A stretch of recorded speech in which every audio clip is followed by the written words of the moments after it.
Paano nyo na-realize na, teka, leader na ako responsible na ako sa ibang tao.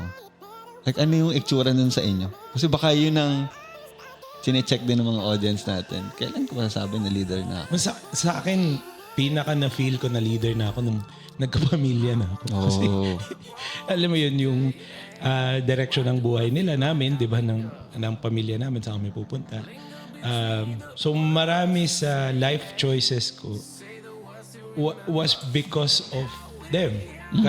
Kaya yun yung naging decision ko sa buhay kasi kino-consider ko sila. So ngayon, ang dami, sobrang naiba yung direction ng buhay ko dahil nagkapamilya na ako. But yeah, aside from that, di ba, pag nasa workplace ka kasi, tapos ikaw na yun eh. Kumbaga, lalo na kung mga online work, di ba? It's specific task na yan eh.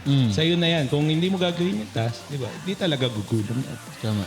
So, yun. So, mga ganun. So, kaya kailangan talagang, lalo na sa online work pala. Kasi ang online work, wala ka namang kasama sa office eh.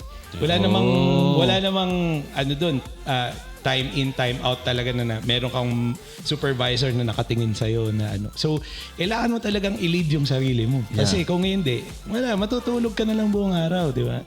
Maggagawin, kung ano-ano na lang gagawin mo. So, you really have to lead yourself, manage your time, manage your results that you need to accomplish for the month or kung paano man yung setup mo. Kasi kung hindi, hanapan ka rin ng results. Tama. So,